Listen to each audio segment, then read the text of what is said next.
Hello dear students, welcome to my science academy. आज हम discuss कर रहे हैं माध्यमिक शिक्षा बोर्ड राजस्थान क्लास 12 भौतिक विज्ञान का मॉडल पेपर 2।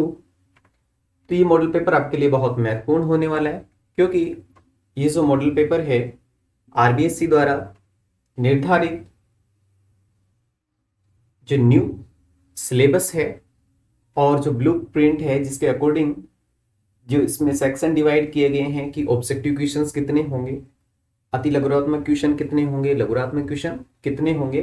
तो आपको पता है कि ये 56 अंकों का पेपर होगा और 3 घंटे 15 मिनट इसका टाइमिंग होगा। तो आइए स्टार्ट करते हैं मॉडल पेपर 2। तो देखिए, फर्स्ट जो सेक्शन ए है उसमें ऑब्जेक्टिव क्वेश्चंस रखे गए हैं और एक क्वेश्चन 1 नंबर का है। पहला क्वेश्चन इसमें पूछा गया है, जब किसी उदासीन धातु प्लेट से 10 की घात 19 इलेक्ट्रॉन निकाल दिए जाएं तो इस पर विद्युत आवेश होगा। तो देखिए, हम जानते हैं कि जो आवेश Q इक्वल टू होता है Ne, यानी कि जो N का मान है हमारे पास इसमें 10 की घात 19 है और इलेक्ट्रॉन पे चार्ज कितना होता है 1.6 गुना 10 की पावर 19 माइनस 19। तो यहां से हमारे पास Q आया Q इक्वल टू 1.6 और चार्ज को हम मापते हैं कूलाम में, यानी कि प्लस 1.6, यानी कि बे ऑप्शन हमारा इसमें राइट होगा। नेक्स्ट देखिए, संधारित्र में ऊर्जा किस रूप में संचित होती है। तो संधारित्र में जो ऊर्जा है स्थितिज ऊर्जा के रूप में संचित होती है। सेल का आंतरिक प्रतिरोध निर्भर करता है। तो देखिए, सेल का जो आंतरिक प्रतिरोध है वो दूरी के समानुपाती, इसके क्षेत्रफल के व्युत्क्रमानुपाती एवं जो इसकी विलयन की सांद्रता है उसके समानुपाती होता है, यानी कि ये सभी पे निर्भर करता है। नेक्स्ट देखिए, विद्युत चुंबकीय तरंग गमन करती हैं।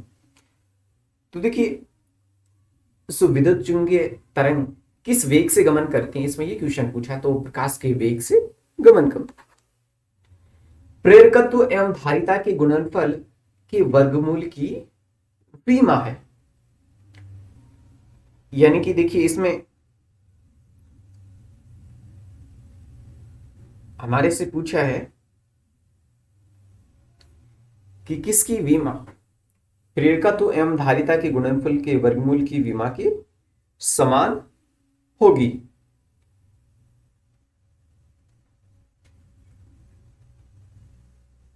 तो जो रूट एलसी है टी इक्वल टू होता है 2 पाई रूट एलसी। तो जो रूट एलसी है उसकी विमा होती है समय, तो ये हमारी समय की विमा होगी। नेक्स्ट देखिए, प्रकाश की क्वांटम प्रकृति को किस परिघटना के द्वारा समझाया जाता है। तो इसको हम प्रकाश विद्युत प्रभाव की घटना से समझा सकते हैं।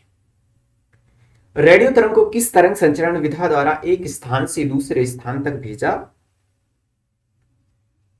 जा सकता है। तो ये कौन सा संचरण है जिसके द्वारा रेडियो तरंगों को भेजा जा सकता है। तो भूतरंग संचरण है उसके द्वारा भी भेजा जा सकता है, व्योम तरंग संचरण उसके द्वारा भी भेजा जा सकता है, और स्पेस वेव प्रोपगेशन यानी कि अंतरिक्ष तरंग संचरण है तो सभी तरीकों के द्वारा भेजा जा सकता है। जब अर्धचालक को गर्म करते हैं तो उसका प्रतिरोध क्या होता है, घटता है। तो ए ऑप्शन इसमें राइट होगा। विद्युत आवेश मूल इलेक्ट्रॉनिक आवेश के पूर्णांक गुणक होते हैं। इस तथ्य को प्रायोगिक रूप से सिद्ध किया, यानी कि Q इक्वल टू जो होता है प्लस माइनस एन ई, ये बताया था मिलिकन ने। कि किसी भी मिलिकन ने जो बताया था कि जो तेल की बूंद पर जो आवेश होता है वो इलेक्ट्रॉन के आवेश का पूर्ण गुणज होता है। नेक्स्ट देखिए, जो बेस सेक्शन है, बेस सेक्शन में रिक्त स्थानों की पूर्ति करनी है और 1 नंबर का एक क्वेश्चन इसमें रहेगा। किसी कुंडली में स्वयं प्रेरण से उत्पन्न विद्युत वाहक बल एवं कुंडली में धारा परिवर्तन की दर के अनुपात को हम कहते हैं, इसे हम कहते हैं स्वयं प्रेरण गुणांक कहते हैं। नेक्स्ट देखिए, संधारित्रों का उपयोग कंप्यूटरों में जो मेमोरी स्टोरेज के लिए किया जाता है, यानी कि मेमोरी संग्रहण के लिए। नेक्स्ट देखिए, विद्युत द्विध्रुव के कारण अधिक दूरी के लिए विद्युत विभव 1/r² के अनुसार परिवर्तित होता है। यानी कि विद्युत द्विध्रुव के लिए तो जो विभव है वो समानुपाती हो गया 1/r²। लेकिन जो बिंदु आवेश के कारण जो विद्युत विभव है वो किस तरह से परिवर्तित होता है, तो ये 1/r के, यानी कि एक रिलेशन तो हमारे पास यहाँ आया v समानुपाती 1/r², और यहां से आया v इक्वल टू होता है k/r, यानी कि ये r के व्युत्क्रमानुपाती या फिर 1/r के समानुपाती होते हैं। एक आदर्श एमिटर का प्रतिरोध क्या होता है? शून्य होता है। नेक्स्ट देखिए, अति लघुरात्मक प्रश्न, 8 क्वेश्चन होंगे, एक क्वेश्चन 1 मार्क्स का होगा। विद्युत फ्लक्स किन भौतिक राशियों पर निर्भर करता है? तो ये विद्युत क्षेत्र और सदिश के क्षेत्रफल पर निर्भर करता है। 1 इलेक्ट्रॉन वोल्ट के तुल्य ऊर्जा का जूल में मान लिखिए, तो ये होती है 1.6 × 10⁻⁻19 जूल। थर्ड है, क्रांति कोण से क्या तात्पर्य है? तो देखिए, जब कोई प्रकाश किरण सघन माध्यम से विरल माध्यम में जाती है तो जो आपतन कोण है वह उसके चरम मान जिसके संगत, यानी कि जो अधिकतम मान भी हम बोल सकते हैं, अपवर्तन कोण का मान 90 डिग्री हो जाए तो वो हमारा क्रांति कोण कहलाता है। नेक्स्ट है, फ्रिंज चौड़ाई किसे कहते हैं? कि जो प्रकाश तरंगों की व्यतिकरण प्रतिरूप में दो क्रमागत चमकीली अथवा दो काली फ्रिंजों के बीच की दूरी को हम फ्रिंज चौड़ाई कहते हैं। नेक्स्ट क्वेश्चन है, अवतल दर्पण के सामने स्थित किसी वस्तु व इसके वास्तविक प्रतिबिंब के बीच न्यूनतम दूरी होगी। अगर ये इस तरह से वस्तु रखी है तो प्रतिबिंब कहां बनेगा ये हमें बताना है। तो जब वस्तु वक्रता केंद्र पर रखी हो तो इसका वास्तविक प्रतिबिंब वक्रता केंद्र पर ही बनता है। नेक्स्ट देखिए, चौक कुंडली किस सिद्धांत पर कार्य करती है? तो ये स्वयं प्रेरण के सिद्धांत पर कार्य करती है। प्रेरकत्व एवं परिपथ में धारा वृद्धि अचानक क्यों नहीं होती? तो ये जो प्रेरित विद्युत वाहक बल होता है उसके कारण परिपथ में अचानक से धारा वृद्धि नहीं होती। यदि आवेशित कणों के मध्य दूरी आदि कर दी जाए तो कणों के मध्य बल क्या होगा? तो देखिए, F समानुपाती होता है 1/r² के। अब यदि दूरी यानी r को हम आधा कर देंगे r/2, तो ये कितना होगा r/4, r/2 का स्क्वायर यानी कि r/4, तो बल कितना हो जाएगा 4 गुना हो जाएगा। नेक्स्ट देखिए, अब जो सेक्शन बी है इसमें लघुरात्मक प्रश्न है और प्रत्येक क्वेश्चन 1.5 नंबर का होगा। तो देखिए, धातु की चालकता और गतिशीलता के मध्य हमें संबंध स्थापित करना है। तो देखिए, हम जानते हैं कि कोई जो चालक होता है उस चालक के अंदर अपवहन वेग व चालक के अंदर जो विद्युत क्षेत्र का अनुपात है वो एक दिए गए ताप पर निश्चित होता है,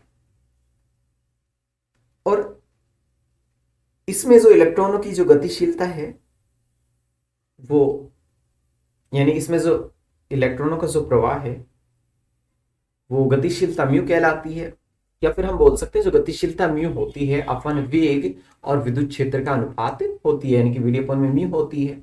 अब जो अपवन वेग को हम ये रिलेशन जानते हैं E/m इंटू टॉ, ये अपन वेग में हमने ड्राइव किया है, तो विद्युत क्षेत्र अपॉन में E, तो E/m, इक्वेशन 1 आ जाती है। अब हम जानते हैं कि जो पदार्थ की चालकता क्या होती है, सिग्मा इक्वल टू Ne²τ/m। तो अब हम इसको Ne को बाहर ले लें तो ये E/m, तो इक्वेशन 1 के अकॉर्डिंग इसका मान होगा म्यू। तो समीकरण 1 और 2 से चालकता सिग्मा क्या होगी Ne म्यू, यानी कि जो पदार्थ की चालकता है ये गतिशीलता के साथ संबंधित हो गई। नेक्स्ट देखिए, 2 हेनरी की एक चौक कुंडली से प्रवाहित होने वाली धारा 5 एम्पियर प्रति सेकंड की दर से घट रही है।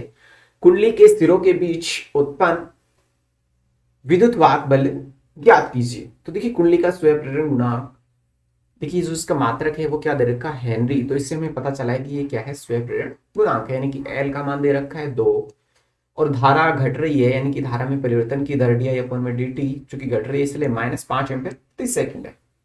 अब कुंडली का जो प्रेरित विद्युत वाहक बल क्या होता है, E equal to -L D I upon में डी टी। तो ये वैल्यू पुट करें, ये है -2 डी आई अपन में टी -5, तो ये आया 10 वोल्ट। नेक्स्ट देखिए, यूरेका की तार के प्रतिरोध में क्या परिवर्तन होगा यदि इसकी त्रिज्या आधी तथा लंबाई 1/4 कर दी जाए। तो देखिए, हम कोई भी जो चालक है उसके लिए प्रतिरोध और ये है प्रतिरोधकता, इनमें क्या रिलेशन होता है। देखिए, लंबाई के तो जो प्रतिरोध समानुपाती, अनुप्रस्थ काट क्षेत्रफल के व्युत्क्रमानुपाती, तो इस तरह से रिलेशन होता है। इसको हम यो भी लिख सकते हैं, ए जो भी मान लो तार हम यूज कर रहे हैं उसका अनुप्रस्थ काट क्षेत्रफल पाई आर स्क्वायर। तो यहां ये कर रहा है कि त्रिज्या आधी कर रहा है और लंबाई 1/4 कर रहा है, यानी कि ये रिलेशन इक्वेशन 1 ले लें इसको, और ये दूसरे में क्या किया इसने, ये L1 अपॉन में पाई आर 1 स्क्वायर ये मान लेते हैं। तो इसने जो लंबाई को कर दिया 1/4 और त्रिज्या को कर दिया आधा। तो यहां से हम जब इसको सोल्व करते हैं तो ये आ जाता है हमारे पास, एक रिलेशन यहां से आ जाता है, क्योंकि ये R/4 होगा तो ये 4 से 4 कैंसिल हो जाएगा, L से L। तो R1 इक्वल टू R, यानी कि जो इसका प्रतिरोध है उसमें कोई परिवर्तन नहीं होगा। नेक्स्ट देखिए, एक समांतर पट्टिका संधारित्र जिसकी पट्टिकाओं के बीच वायु है की धारिता 8 पिको फेरेड है और 1 पिको फेरेड इक्वल टू होता है 10⁻12 फेरेड। यदि पट्टिकाओं के बीच की दूरी को आधा कर दिया जाए और इनके बीच स्थान में 6 परावैधनों का एक पदार्थ भर दिया जाए तो इसकी धारिता क्या होगी। तो देखिए, जब समांतर प्लेट जो संधारित है उसकी प्लेटों के बीच में वायु है तो उस कंडीशन में धारिता होती है C1 equal to epsilon A by d, और इसका मान हमें दे रखा है 8 पिको फेरेड, यानी कि 8 गुणा 10⁻12। अब इसमें दूसरा केस लगाते हैं कि इनके बीच दूरी आधा कर दिया जाए, यानी कि ये है, ये कितना का हो जाएगा D/2, और जो परावैद्युतांक 6 परावैद्युतांक का एक पदार्थ भरा है तो K का मान 6। इस कंडीशन में हमारे पास ये फॉर्मूला होता है, दूरी हुई D/2 और K का मान 6, तो ये पुट करते हैं तो ये आता है 96 पिको फेरेड। नेक्स्ट देखिए, पृष्ठीय आवेश घनत्व को स्पष्ट कीजिए। तो देखिए, पृष्ठीय आवेश घनत्व क्या होता है। तो देखिए, कोई वर्गाकार जैसे मान लो ये सतह है और इसके इकाई क्षेत्रफल पर जो विपरीत आवेश की मात्रा है वो पृष्ठीय आवेश घनत्व कहलाती है। अब देखिए, इसे हम डिनोट करते हैं सिग्मा से। तो सिग्मा बराबर होता है डी क्यू अपॉन में ds, या फिर हम यो भी डिनोट कर सकते थे कि सिग्मा इक्वल टू Q/S। अब इसका जो क्षेत्रफल अगर एकांक हो तो सिग्मा इक्वल टू क्या होगी dq। अच्छा, इसका पृष्ठीय आवेश घनत्व का जैसे मात्रक पूछ लिया जाता है एग्जाम में तो ये क्या होता है, कूलम प्रति मीटर स्क्वायर, और बीमा होती है इसकी m0 L-2 T-1 A-1। Next question है, गोलीय दर्पण की फोकस दूरी f और वक्रता त्रिज्या में संबंध स्थापित कीजिए। तो देखिए, संबंध क्या होता है, f इक्वल टू होता है R/2। तो इसके लिए आप जैसे ग्राफ बनाए, डायग्राम बनाएंगे और फिर उस डायग्राम से आप ये प्रूव कर सकते हैं। नेक्स्ट देखिए, अर्धायु काल का सूत्र स्थापित करो। तो देखिए, अर्धायु ऐसा समय होता है जिसमें विघटित होने वाले परमाणुओं की संख्या अपने प्रारंभिक परमाणुओं की संख्या की आधी रह जाती है। अब इस कंडीशन में हम ये डिनोट कर सकते हैं कि n प्रारंभ किसी समय t पर परमाणुओं की संख्या है और प्रारंभ में जो परमाणुओं की संख्या है n0। तो अर्धायु काल है उसमें परमाणुओं की संख्या क्या रह जाती है, आधी रह जाती है, तो हम लिख सकते हैं n इक्वल टू n0/2। अब देखिए, एक रिलेशन ये आपको याद रखना है, n इक्वल टू होता है n0 exponential minus lambda t। तो यहां से हम ये लिख सकते हैं n इक्वल टू n0/2, तो ये होगा n0 से n0 कैंसिल होगा तो 1/2 equal to exponential minus lambda t, और इसको हम लिख सकते हैं 2 equal to exponential lambda t। अब दोनों तरफ हम लॉग ले लें तो ये आएगा, लॉग का आधार ई टू लोग का आधार ई एक्सपोनेंशियल लैम्डा टी। अब इसको हम ये लिख सकते हैं, देखिए जो भी एक्सपोनेंशियल की पावर में है वो आगे आ जाएगी, यानी कि लैम्डा टी आगे आ जाएगा, और ये लोग की आधार ई ई इसका मान होता है 1, इसका मान 1 होता है। तो ये इस तरह से हमारे पास ये रिलेशन आ जाता है। अब चूंकि ये अर्धायुकाल हम जानते हैं कि वह समय होता है जिसमें परमाणु की संख्या घट के आधी रह जाती है, तो इसे हम अर्धायुकाल को कैपिटल टी से डिनोट कर रहे हैं, तो ये कैपिटल टी हमने यूज कर लिया। अब जो इसकी वैल्यू होती है लोग का आधार ई टू, क्योंकि लोग दो की तो वैल्यू होती है 0.3010 और लोग का आधार ई इसकी 2.303, तो ये हमारे पास आ जाता है टी इक्वल टू 0.693 ये बहुत इंपॉर्टेंट रिलेशन है, इससे क्वेश्चन से न्यूमेरिकल्स पूछे जाते हैं, और जो ऑब्जेक्टिव क्वेश्चन उनमें भी ये क्वेश्चन पूछा जाता है। नेक्स्ट देखिए, पीएन संधि डायोड की उत्क्रम अभिनति को स्पष्ट कीजिए। तो देखिए दो तरह के बायस होते हैं, उत्क्रम और अग्र। तो देखिए उत्क्रम अभिनति, इसमें क्या फर्क है? तो देखिए उत्क्रम अभिनति में जो इसका पी सिरा है, पीएन संधि का जो पी सिरा है वो बैटरी के नेगेटिव टर्मिनल से जुड़ा होता है, और एन सिरा बैटरी के पॉजिटिव टर्मिनल से जुड़ा होता है। और जो अग्र अभिनति होती है उसमें पी सिरा पॉजिटिव से जुड़ा होता है और एन सिरा नेगेटिव से जुड़ा होता है। तो इस कंडीशन में जो इनकी संधि परत है वो चेंज होती है। नेक्स्ट देखिए, प्रत्यावर्ती धारा के धनात्मक अर्धचक्र में औसत मान ज्ञात करो। तो देखिए आई एवरेज होता है 0 से t/2 i into D T upon में 0 से t/2 dt, इनका हमें समाकलन करना है। तो जो प्रत्यावर्ती धारा के धनात्मक अर्धचक्र में इसका औसत मान आ जाएगा।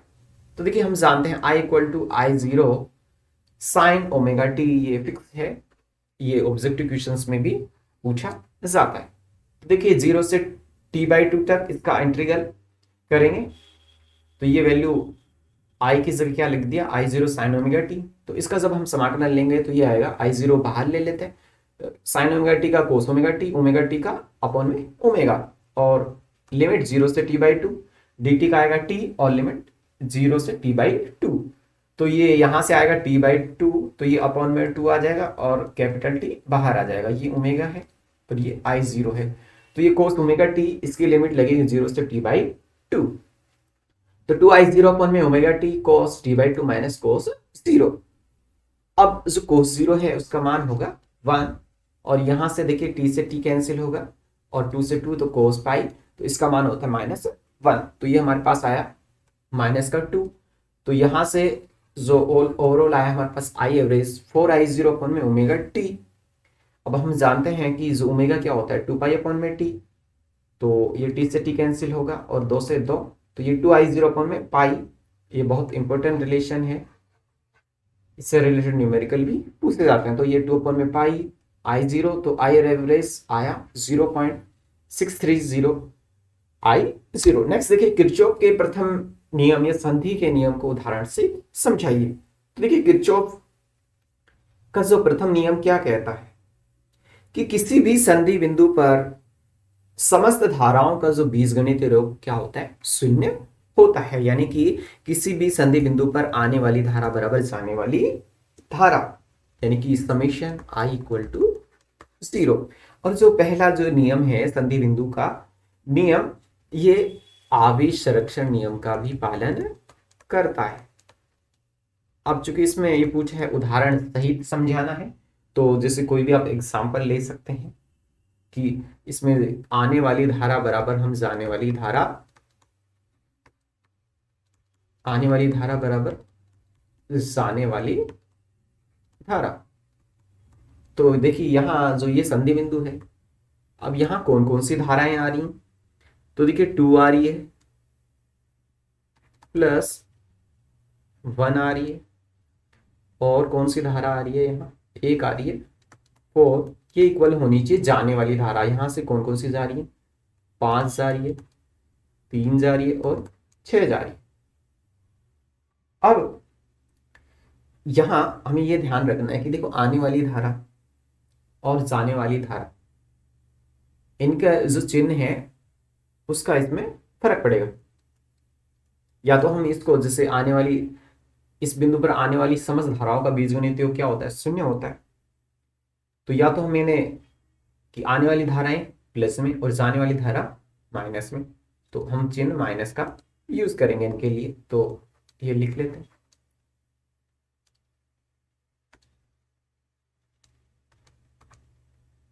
तो देखिए इधर तो है 7 और इधर है -8 14।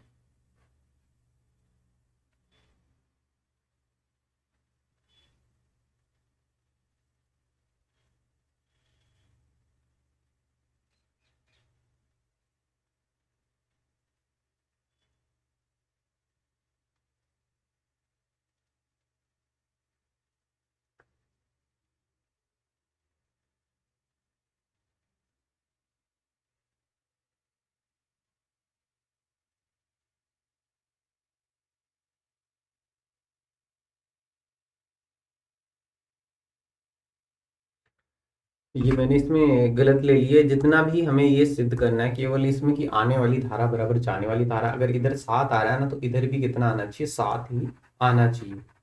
उस तरह से हम इसको चेंज कर लेते हैं। जैसे जाने वाली कौन कौन सी है इसमें, एक ही जा रही है, मान लो इसको चेंज कर लेते हैं। ये चेंज नहीं होगा यहाँ से,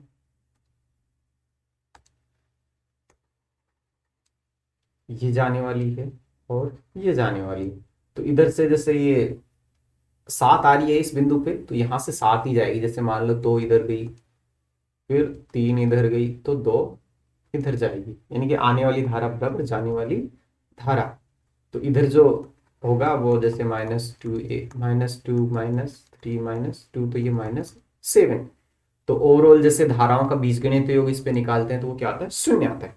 नेक्स्ट देखिए, बायो सावर्ट के सदिश निरूपण को स्थापित कीजिए। तो देखिए बायो सावर्ट का जो नियम है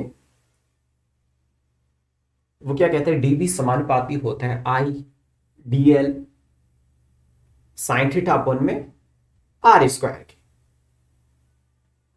और जब समानुपाती का चिन्ह हटाते हैं तो ये आता है म्यू 0 अपॉन में 4 पाई। या फिर इसको हम लिख सकते हैं I D L sine theta upon में आर स्क्वायर। ये डीबी इक्वल टू होगा म्यू 0 अपॉन में 4 पाई आई। और इसको हम देखिए एकांक सदिश के रूप में लिख सकते हैं इस तरह से, आर वेक्टर अपॉन में आर, इसका जैसे मोड होता है। तो इस तरह से हम इसको लिख सकते हैं,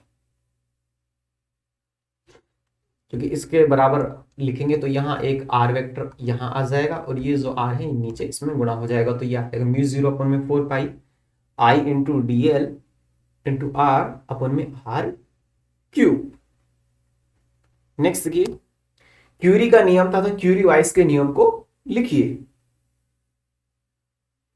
तो देखिए जो क्यूरी का नियम है, अनुचुंबकीय पदार्थ की जो चुंबकीय प्रवृत्ति परम ताप की क्या होती है, व्युत्क्रमणानुपाती होती है। तो ये हमारा है क्यूरी का नियम।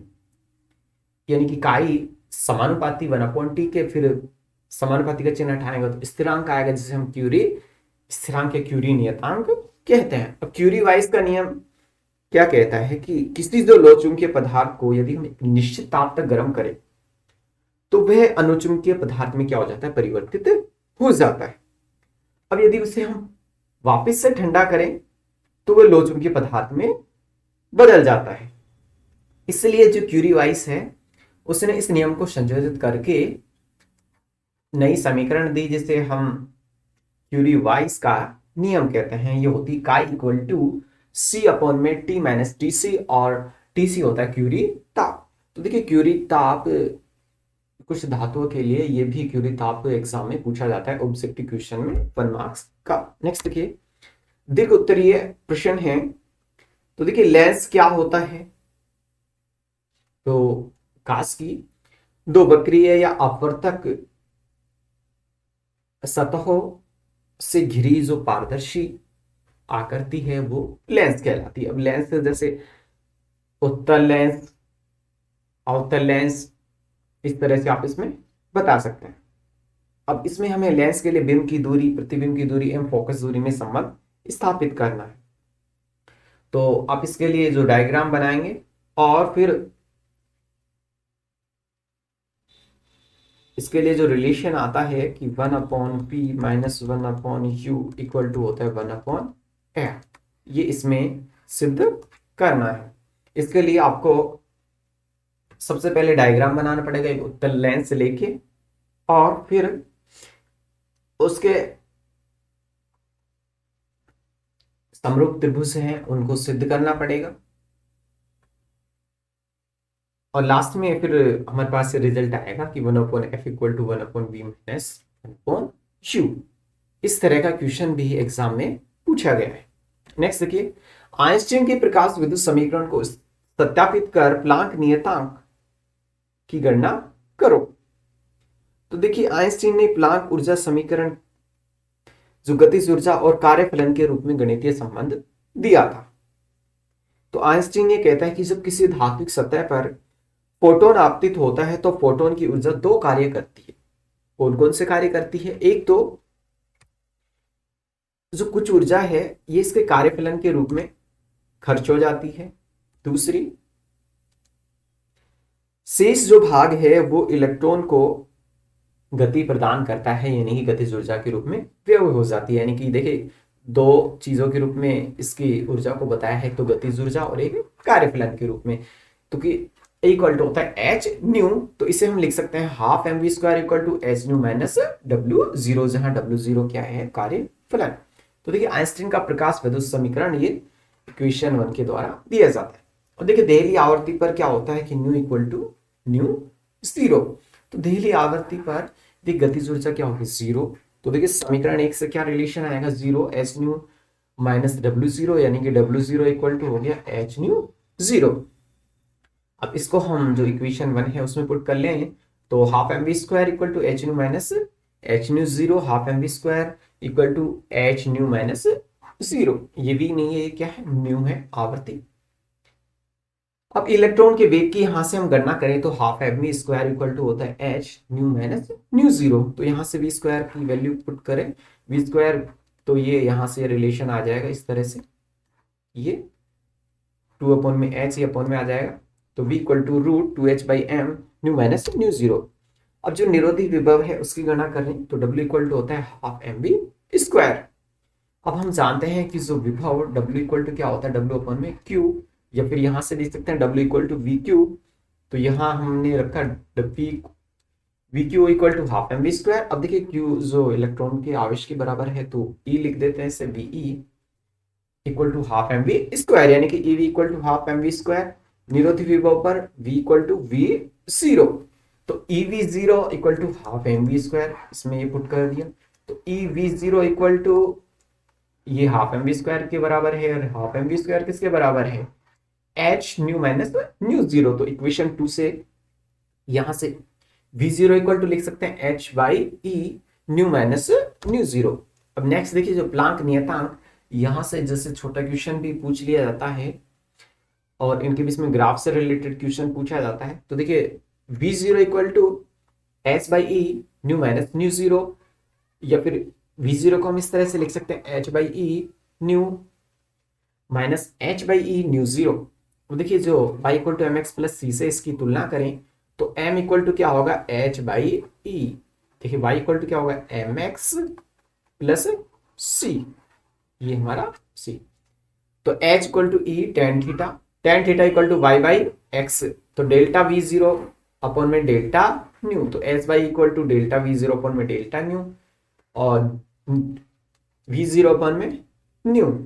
तो यहां से हम एच का मान रखेंगे तो ये आ जाएगा ई डेल्टा V0, और ये ग्राफ इसमें आता है, ये आवर्ती है और ये V0 जो हमारा निरोधी विभव है। नेक्स्ट देखिए, द्रव्यमान क्षति एवं बंधन ऊर्जा से क्या तात्पर्य है? न्यूक्लियन बंधन ऊर्जा और परमाणु भार में आलेख के विशिष्ट गुणों और उसके प्रमुख निष्कर्षों का उल्लेख कीजिए।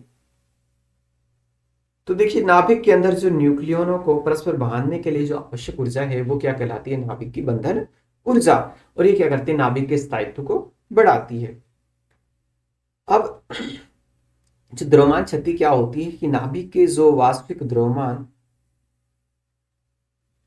और जो हम प्रेक्षित द्रव्यमान है उनका जब अंतर निकालते हैं तो वो द्रव्यमान क्षति कहलाती है। यानी कि हम बोल सकते हैं डेल्टा एम क्या होता है कि देखिए प्रोटॉनों का द्रव्यमान प्लस न्यूट्रॉनों का द्रव्यमान, इसमें कितने प्रोटॉन हैं उसको उसके मास से गुणा कर देते हैं, माइनस एम ए।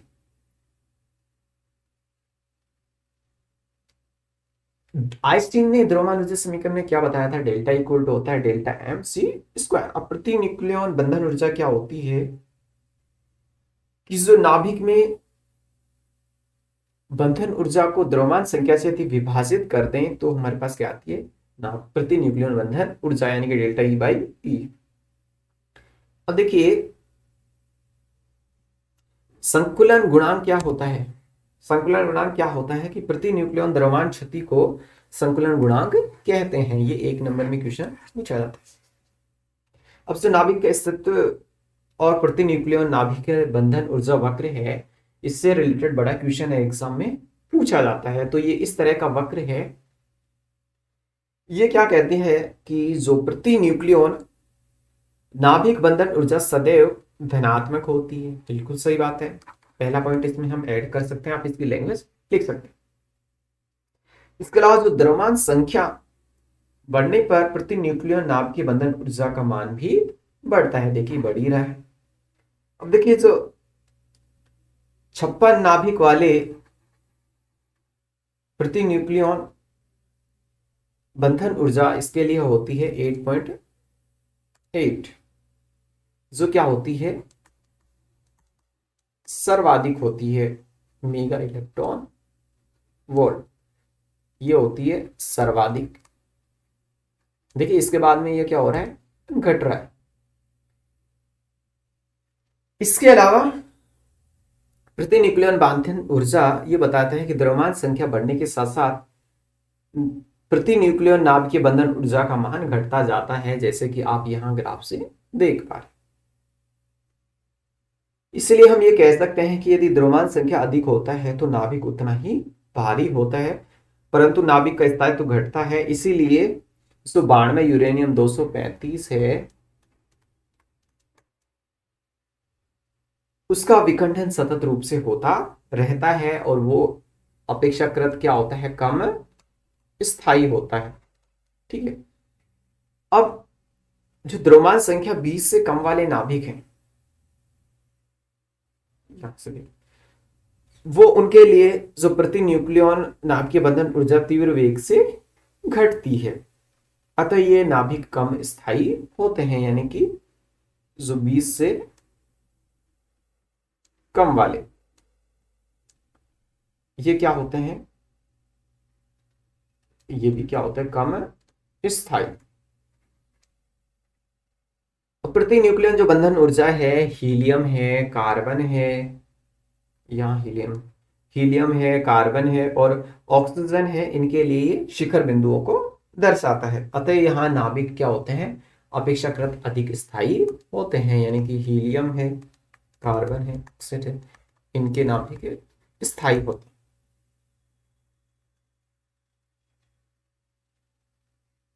इस तरह से हम ये ग्राफ से इसको समझा सकते हैं।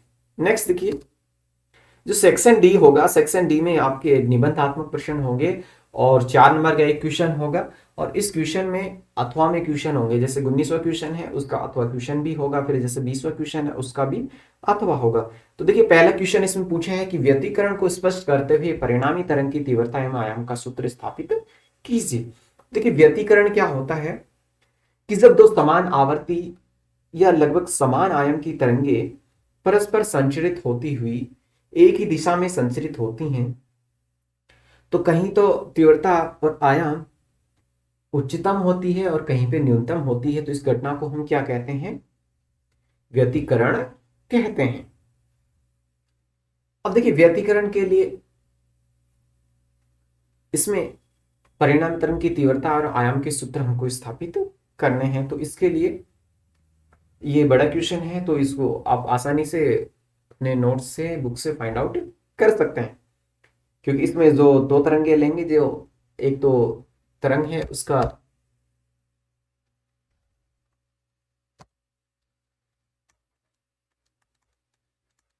जैसे एक y साइन ओमेगा टी होगी एक तरंग, एक दूसरी होगी a2 sign omega T plus five, इस तरह से तरंगे होंगी, फिर इनका अध्यारोपण होगा। तो इस तरह से हमारे पास जो आयाम और आर मैक्सिमम तो इसमें आएगा हमारे पास 2a, और आई मैक्सिमम आएगा इसमें 4i। यहां से रिलेटेड भी छोटे क्वेश्चन इसमें पूछे जाते हैं कि अध्यारोपण के बाद इनकी जो परिणामी तीव्रता है, आयाम है, उस पर क्या फर्क पड़ता है।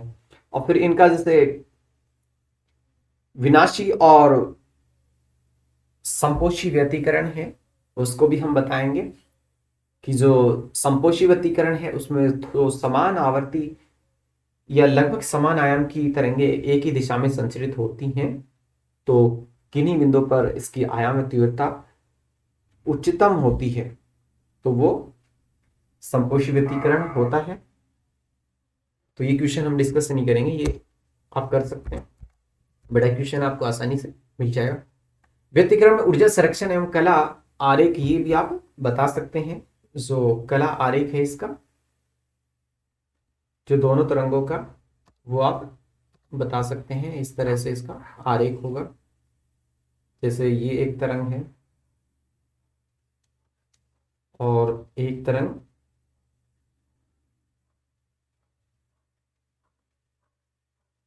इस तरह से होगी ये, और फिर जैसे परिणामी तरंग अगर यहां से कोई दूसरी ऐसे तरंग आएगी इस तरह से, ये दोनों यहां से ओवरलैप होंगी, ये थोड़ा मिस हो गया मेरे से, ये ऐसे होगी। तो ये आप देख सकते हैं जो दोनों तरंगे हैं और फिर उनकी जो परिणामी तरंग है उसको यहां व्यक्त करेंगे।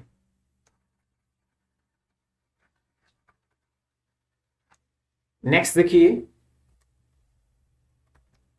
किसी लोह चुंबकीय पदार्थ के लिए शेथिल्य लूप या शैथिल्य पाश की विवेचना कीजिए। स्थायी चुंबक तथा विद्युत चुंबक बनाने के लिए आवश्यक प्रतिबंध लिखिए। तो देखिए इसमें बात हो रही है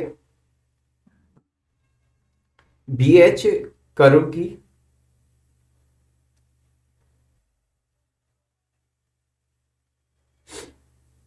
तो देखिए BH जो हमारा कर्व है उसमें क्या होता है, B और H, यानी कि जो चुंबकीय क्षेत्र H और चुंबकीय क्षेत्र की तीव्रता जो B है उसके मध्य ग्राफ होता है, जिसे हम शैथिल्य लूप या शैथिल्य पास कहते हैं।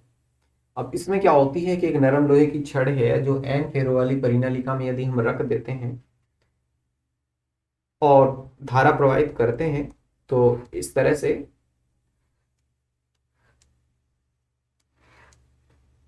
ये ग्राफ आएगा। ये जैसे मछली के जैसी आकृति यहाँ हमको प्राप्त होती है। फिर दो चीजें इसमें हमारे पास आती हैं, एक तो चुंबकशीलता,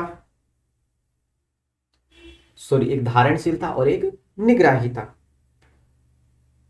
तो ये दोनों चीजें आप आसानी से इसमें बता सकते हैं।